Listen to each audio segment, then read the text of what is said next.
Hello bull trackers. दोस्तों, Friday का दिन पूरी दुनिया भर के मार्केट्स के लिए तबाही का दिन बनकर आया। और अगर इस दिन को हम ब्लैक फ्राइडे कहें तो ये गलत नहीं होगा। अभी 2 दिन पहले तक हम रेट कट्स की बात कर रहे थे, लेकिन फ्राइडे के इस बड़ी गिरावट ने इन्वेस्टर्स को बुरी तरीके से फंसा दिया। तो अगर आप फ्राइडे के दिन को ब्लैक फ्राइडे क्यों कह सकते हैं, अगर आप इसके डेटा पर गौर फरमाएं तो वहाँ पर आपको बड़ी गिरावट के साइंस दिखेंगे। अगर हम डाउ जोन्स की बात करें तो ये सेकंड कंसेक्यूटिव डे था उनके फॉल का और डाउ जोन्स 600 पॉइंट्स तक गिर गया। वहीं बॉन्ड यील्ड्स की बात करें जो कि एक इन्फ्लेशन का इंडिकेटर होता है, तो वहाँ पर भी 4% जो कि अपने ऑल टाइम हाई के लेवल के आसपास तक पहुँच गया। अगर हम इंडिविजुअल स्टॉक्स की बात करें यूएस मार्केट्स में, तो इंटेल का स्टॉक एक दिन में 26% गिर गया। और ये उन लोगों के लिए एक बहुत बड़ी एक सीख होगी जो ये मानते हैं कि स्टॉक मार्केट्स में अच्छे स्टॉक में अगर पोजीशन बनाओ तो उसमें गिरावट नहीं हो सकती। तो अब देखिए, तो इंटेल और ये आईटी के स्टॉक्स में जिस तरीके की तेजी यूएस मार्केट्स में दिख रही थी, तो काफ़ी लोगों ने उसमें पैसा लगाया और एक दिन में इतनी बड़ी गिरावट हो गई। और सिर्फ इंटेल ही नहीं, लगभग सभी आईटी स्टॉक्स में बड़ी गिरावट देखने को मिली। अमेजन का स्टॉक 8% गिर गया और ये गिरावट सिर्फ यूएस मार्केट तक सीमित नहीं थी। अगर आप देखिए तो निकेई, जापान का निकेई में एक दिन में 6% की गिरावट हमें देखने को मिल गई। और लगभग दुनिया भर के मार्केट्स जो है नेगेटिव पे क्लोज हुए और ट्रिलियंस ऑफ डॉलर का मार्केट कैप गिर गया। अगर हम इंडियन मार्केट्स की बात करें तो करीब 4.5 लाख करोड़ का इन्वेस्टर्स को लॉस हुआ, यानी कि मार्केट कैप गिर गया। तो जैसा कि हम बता रहे थे कि 2 दिन पहले तक रेट कट्स की बातें हो रही थी, वेडनेसडे तक ऐसा कयास लगा जा रहा था कि जल्दी ही फेड रेट कट्स को करेगा। और अगर हम बैंक ऑफ इंग्लैंड को देखें तो उन्होंने रेट कट्स किया भी, तो एक होप बिल्डअप हो गई थी और इन्वेस्टर्स का ये मानना था कि सितंबर में फेड कम से कम 0.25 और ऐसा भी हो सकता है कि 0.5 का रेट गिराए। और इसके बाद ऐसी उम्मीद लगाई जा रही थी कि हर महीने 0.25 का रेट कट होते होते बाय ईयर एंड 1% का रेट कट्स हमें देखने को मिलेगा। लेकिन ऐसा कुछ भी नहीं हुआ और अब ये जो रेट कट की उम्मीद थी वो भी जाती हुई दिख रही है। तो ऐसा अचानक क्या हो गया फ्राइडे के दिन?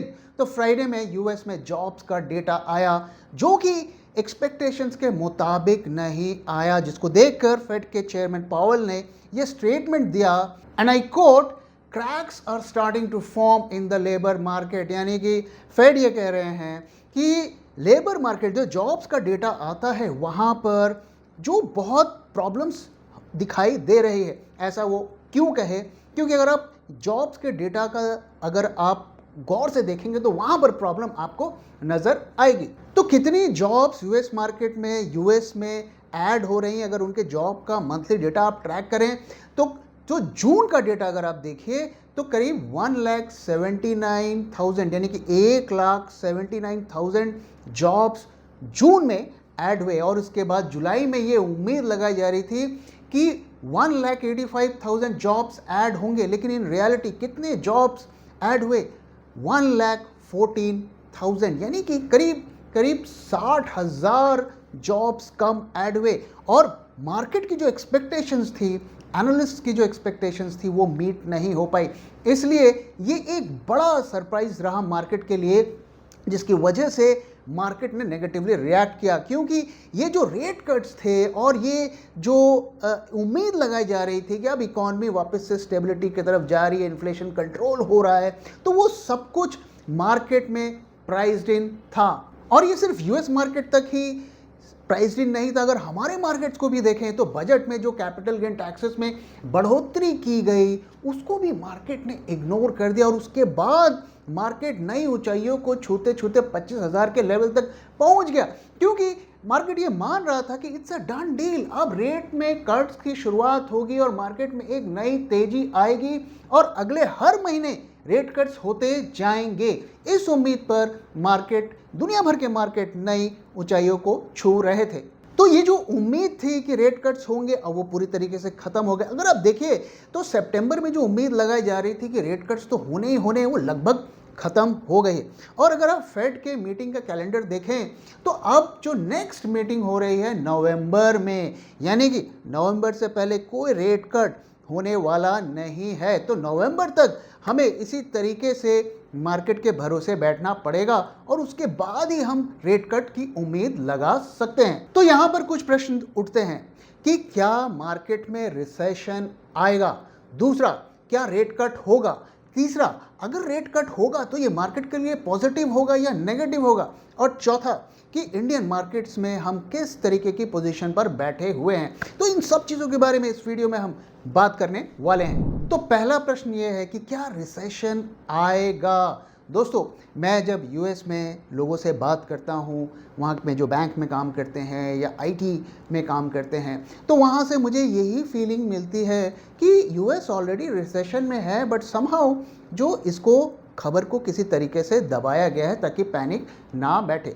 लोगों के अगर आप देखिए तो उनके बोनसेस नहीं मिल रहे हैं, उनके प्रमोशंस रुके हुए हैं, अगर हाइक्स हो रहे हैं तो बहुत कम हो रहे हैं, जॉब्स का डेटा आपने देखा कि नए जॉब्स ऐड नहीं हो रहे हैं। और ऐसा सिर्फ मैं ही नहीं कह रहा हूँ, अगर आप हमारे आईटी सर्विसेज कंपनी की कमेंट्री उनके रिजल्ट्स के आने के बाद जो होती है उसको ध्यान से सुनेंगे तो वो भी यही बात कह रहे हैं कि नॉर्थ अमेरिका में उनको नए कॉन्ट्रैक्ट्स नहीं मिल रहे हैं, वो लोग साइन नहीं करें, उन कॉन्ट्रैक्ट्स की डिस्कशंस करके उस पर बैठे हुए हैं, डिसीजंस नहीं ले रहे हैं क्योंकि दे आर नॉट श्योर, और उनके रेवेन्यू सीधा यूएस मार्केट के इकोनॉमी से लिंक्ड होते हैं। और आप देख रहे हैं कि किस तरीके से उनके रेवेन्यूज बढ़ रहे हैं, 1 या 2% अगर हम कांस्टेंट करेंसी में मेजर करें।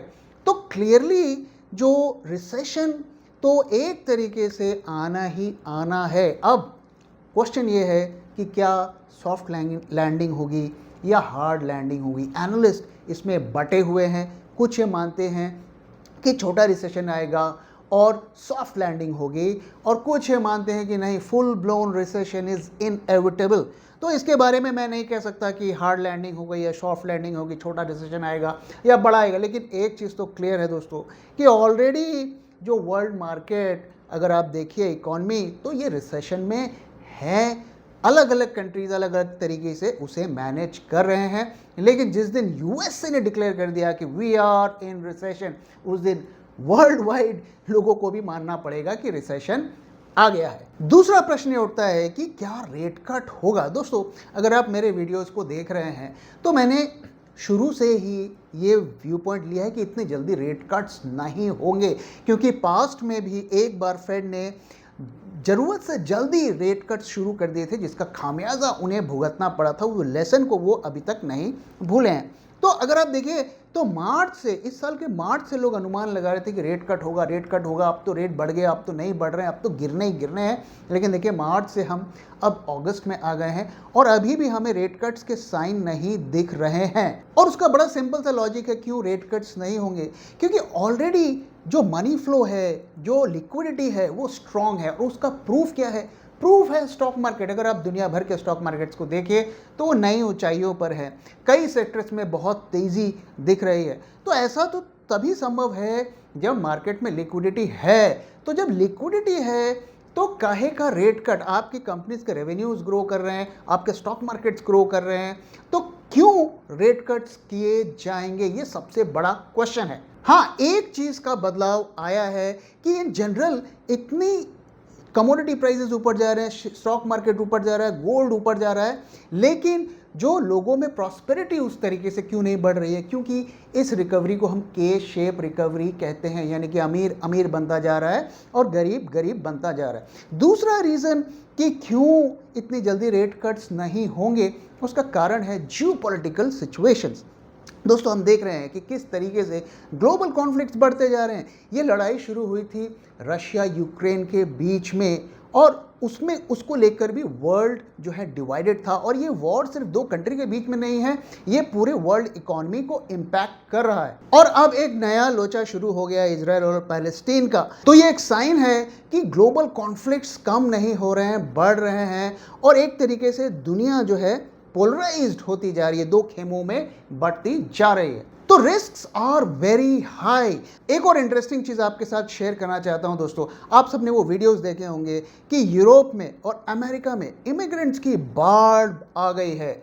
और हम सोच के परेशान होते हैं कि इतने बड़े देश में इतने इमिग्रेंट्स आ रहे हैं और सरकार आने भी दे रही है, ऐसा क्यों? इसकी क्या कहानी है? दोस्तों, आज से 20-22 साल पहले जब हम अमेरिका के लिए वीज़ा अप्लाई करते थे और अपॉइंटमेंट का सिस्टम नहीं था, तो हम रात की लाइन लगाते थे, सवेरे 3 बजे 4 बजे लाइन में लग जाते थे और छोटी छोटी चीज़ों की वजह से हमारे वीज़ा को स्टैंप नहीं किया जाता था। और अगर हम किसी तरीके से वीज़ा लगाकर यूएस पहुंच भी जाते थे तो वहाँ पर भी हमसे क्वेश्चनिंग होती थी, कहाँ जा रहे हो, किसके यहाँ रहे हो, रिटर्न टिकट लिए हो कि नहीं।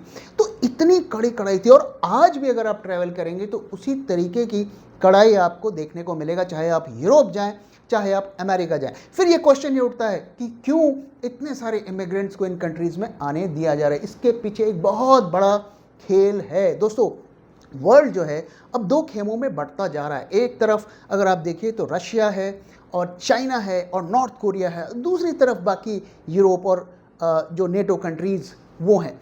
और इस तरफ का अगर आप लीडर देखिए रशिया कैंप का, तो वो चाइना है। और चाइना के पास पावर इसलिए है क्योंकि दुनिया भर का वो मैन्युफैक्चरिंग हब है और एक सोची समझी रणनीति को यूज़ करके उसके मैन्युफैक्चरिंग को किल करने की कोशिश की जा रही है। क्योंकि जिस दिन उनकी मनी सप्लाई को किल किया जाएगा, उसके जो एक बड़ी पावर का स्टेटस भी घट जाएगा। और इसलिए इन कंट्रीज़ में जो इन इमिग्रेंट्स को आने दिया जा रहा है। अब आप पूछेंगे कि इमिग्रेंट्स को क्यों आने दिया जा रहा है?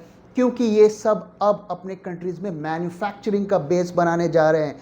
और चीप लेबर कौन होता है? चीप लेबर हमेशा इमिग्रेंट्स होता है। हम भी इमिग्रेंट्स थे, हम भी चीप लेबर थे। क्या आप एक HNI हैं और आप एडवांस स्ट्रेटजीज सीखना चाहते हैं? ऐसी स्ट्रेटजीज जिनकी मार्केट के डायरेक्शन पर डिपेंडेंसी ना हो, यानी कि आपको ये प्रेडिक्ट ना करना पड़े कि मार्केट ऊपर जाएगा या नीचे जाएगा। क्या आप ऑप्शंस की ऐसी स्ट्रेटजीज सीखना चाहते हैं कि अगर आपकी पोजीशंस लॉस में आ गई तो आप उसमें एडजस्टमेंट करके उसे प्रॉफिट में कन्वर्ट कर सकें? अगर आप ये सब सीखना चाहते हैं और इसी तरीके की एडवांस्ड FNO स्ट्रेटजी सीखना चाहते हैं तो आप ज़रूर हमारे 2 दिन के बिग ट्रेडर्स समिट ज्वाइन करें, जो कि कोलकाता में होने वाला है 28 और 29 को होटल नोवोटेल में। और ये होटल एयरपोर्ट से सिर्फ 15 मिनट्स की दूरी पर है।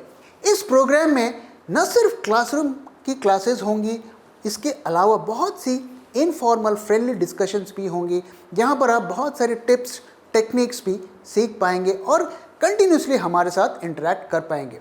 और एक बार ये इवेंट ख़त्म होने के बाद भी आपसे हमारा कनेक्शन बना रहेगा, क्योंकि ये ऑनलाइन क्लासेस होंगी। उसके बाद उसके थ्रू भी आप अपने डाउट्स क्लियर कर पाएंगे और साथ ही कम्युनिटी का भी सपोर्ट होगा। तो आइए मैं क्विकली आपको दिखाता हूं कि किस लेवल की स्ट्रैटेजीज का वहां पर हम डिस्कशन करेंगे। तो यहां पर मैं आपको एक स्ट्रैटेजी दिखा रहा हूं और यहां पर आप देखिए, यहां पर स्ट्रैटेजी की पोजीशन बनती है और उसके बाद लॉस हमें यहां पे दिखता है और लॉस के बाद इसमें पोजीशंस में चेंज किया जाता है। यहाँ पे आप देख सकते हैं कि क्वांटिटी में बदलाव होता है और इसके बाद स्ट्रैटेजी धीरे धीरे प्रॉफिट जोन में आ जाती है।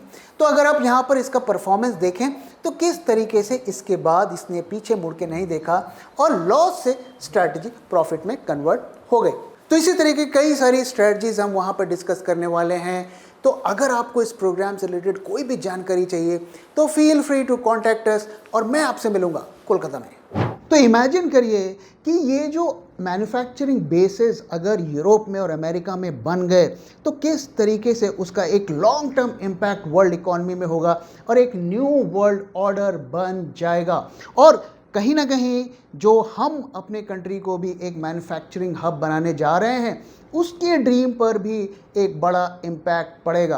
तो जियोपॉलिटिकल सिचुएशंस बहुत कॉम्प्लिकेटेड होती जा रही है, चाहे आप इकोनॉमिक फ्रंट पे देखें चाहे मिलिट्री फ्रंट पे देखें, और अक्सर ये दोनों एक साथ रिलेटेड होते हैं। तो इन रिस्क को देखते हुए मुझे नहीं लगता कि इतनी जल्दीबाजी में फेड किसी तरीके के रेट कट्स के डिसीजन लेगा।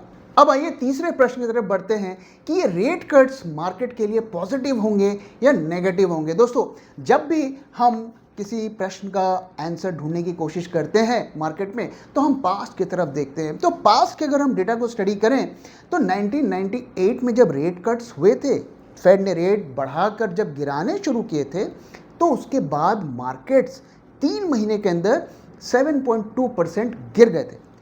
2001 की बात करें जब .com जो बूम आया था उस वक्त की बात करें तो उस वक्त भी रेट कट्स करने के बाद 10.5 मार्केट्स गिर गए थे। लेकिन वहीं 2007 में जब रेट्स कट किए गए थे तो मार्केट्स में 34.6% का राइज हमें देखने को मिला था और 2019 में 4.5% का राइज हमें देखने को मिला था। तो अगर हम पिछले 4 ओकेशंस में देखें तो 2 में जब रेट कट हुए तो 3 महीने में मार्केट्स गिरे और 2 ओकेशंस में अगले 3 महीने में मार्केट्स चढ़े। तो ये मिक्स्ड बैग रिटर्न हमें देखने को मिला। तो अगर उसको आप क्लोजली स्टडी करेंगे तो किन सिचुएशंस में फेड रेट के बाद मार्केट ऊपर जाता है और किन सिचुएशंस में फेड रेट के बाद मार्केट नीचे जाता है, इसका आंसर आपको मिल जाएगा। आंसर ये है कि जब जब मार्केट्स बहुत हाई वैल्यूएशंस पर होते हैं तो रेट कट का भी उन पर इम्पैक्ट नहीं होता है, या जब जब इकॉनमी ग्रोथ में हमें बढ़त देखने को नहीं मिलती है तब तक इम्पैक्ट नहीं होता है। तो रेट कट का इम्पैक्ट 2 ही सिचुएशंस में हमें देखने को मिल सकता है, जब मार्केट के वैल्यूएशंस रीजनेबल हो, यानी कि एक गिरावट बड़ी हो चुकी हो, फिर रेट कट होता है, तब उसका हमें एक राइज देखने को मिलता है। मार्केट जब ऑलरेडी चढ़ा हुआ होता है, रेट कट होता है, तो हमें राइज देखने को नहीं मिलता है। दूसरा पॉइंट ये कि जब इकॉनमी में एक बड़ी गिरावट आने के बाद उसमें राइज देखने को मिलता है, तभी रेट कट्स का सही इम्पैक्ट पड़ता है। तो अगर इन दोनों सिचुएशन को देखें तो अभी वो हमारे मार्केट्स के लिए एप्लीकेबल नहीं है। मार्केट्स में, दुनिया भर के मार्केट्स के अगर वैल्यूएशंस देखेंगे तो वो काफ़ी हाई लेवल पर है। तो और जो रेट कट्स होने वाले हैं वो ऑलरेडी मार्केट में प्राइस्ड इन है। तो अगर रेट कट होते भी हैं तो एक उसका एक नी जर्क रिएक्शन हमें देखने को मिल सकता है, एक छोटा सा हमें राइज देखने को मिल सकता है, लेकिन क्या वो एक सस्टेनेबल लॉन्ग रैली होगी, इसके लिए मुझे इस पे अभी डाउट है। अब आइए आखिरी प्रश्न पर आते हैं कि इंडियन मार्केट्स पर इन सब का क्या इम्पैक्ट पड़ेगा। देखिए दोस्तों, इंडियन मार्केट्स कुछ हद तक इंसुलेटेड है इन ग्लोबल इवेंट से। मैं इसे हमेशा के लिए तो नहीं कहूँगा, लेकिन अगले 2-3 महीने तक। इसका रीज़न क्या है दोस्तों, मैंने आपके साथ शेयर किया कि 1,20,000 करोड़ के IPOs आने वाले हैं। ओला का IPO ऑलरेडी लाइंड अप है और ऐसे ही बड़े बड़े IPOs आने वाले हैं। हुंडई का भी 25,000 करोड़ का IPO आने वाला है। तो अगर मार्केट में बड़ी गिरावट आएगी तो IPOs खप नहीं पाएंगे। अगर मार्केट 20-25% गिर गया तो ये IPO सारे फ्लॉप हो जाएंगे, और जो मार्केट में बड़ी सेलिंग करते हैं उनके ये हित में नहीं होगा। तो मोस्ट लाइकली हम बड़ी गिरावट इस वक्त मार्केट में नहीं देखेंगे। हाँ, ऑफ कोर्स एक छोटी गिरावट ग्लोबल मार्केट्स को मिमिक करते हुए हमें देखने को मिल सकती है, और मुझे लगता है कि फ़िलहाल हम शॉर्ट टर्म में 23,500 के लेवल तक सपोर्ट देख सकते हैं, वहाँ तक की गिरावट हमें देख सकती है। दूसरी चीज़ ये कि देखिए, म्यूचुअल फंड का सपोर्ट है। म्यूचुअल फंड हर जो गिरावट पे खरीद रहे हैं और FIIs की सेलिंग को पूरी तरीके से एब्जॉर्ब कर रहे हैं। लेकिन यहाँ पर एक इंटरेस्टिंग ट्विस्ट है दोस्तों, कि ये जो म्यूचुअल फंड खरीदते हैं, DIIs खरीदते हैं, ये रिटेल के पैसे से खरीदते हैं, और रिटेल को अभी भी मार्केट पर कॉन्फिडेंस है। वो लगातार सिप्स कर रहा है, म्यूचुअल फंड्स में पैसे लगा रहा है, स्टॉक में भी डायरेक्टली परचेस कर रहा है। लेकिन क्वेश्चन ये है कि जब 10, 15, 20% शार्प फॉल आएगा तो क्या वो खरीदारी को जारी रखेगा या उसका कॉन्फिडेंस हिल जाएगा? आप क्या सोचते हैं दोस्तों, इस बारे में अपना व्यू शेयर करिए। मुझे लगता है जो रिटेल के पास्ट के उनके बिहेवियर को मैं स्टडी करूं तो शुरू में गिरावट में तो वो अपना कॉन्फिडेंस जारी रखता है, लेकिन जब बड़ी गिरावट हो जाती है तो उसका कॉन्फिडेंस भी शेकी हो जाता है, विच इज़ नॉर्मल, और उसके बाद वो अपनी सिप्स बंद करने लगता है, म्यूचुअल फंड्स में पैसे लगाना बंद कर लेता है, स्टॉक्स में खरीदारी बंद कर लेता है, और काफ़ी हद तक प्रॉफिट बुकिंग भी करता है। तो अगर ऐसा होगा तो क्या वो मार्केट को सपोर्ट दे पाएगा? That's a big question. और आखिर में दोस्तों एक ही बात कहूँगा कि अगर USA ने ऑफिशियली रिसेशन डिक्लेयर कर दिया और ये एक हार्ड लैंडिंग हुई तो दोस्तों फिर तो एक ही चीज़ कही जा सकती है कि बफेलो इन वाटर। दोस्तों इसी के साथ इस वीडियो को मैं यहाँ पे ख़त्म कर रहा हूँ। वीडियो कैसा लगा जरूर बताइएगा और अपना फीडबैक भी शेयर करना मत भूलिएगा। Thank you very much for watching and thank you for your time.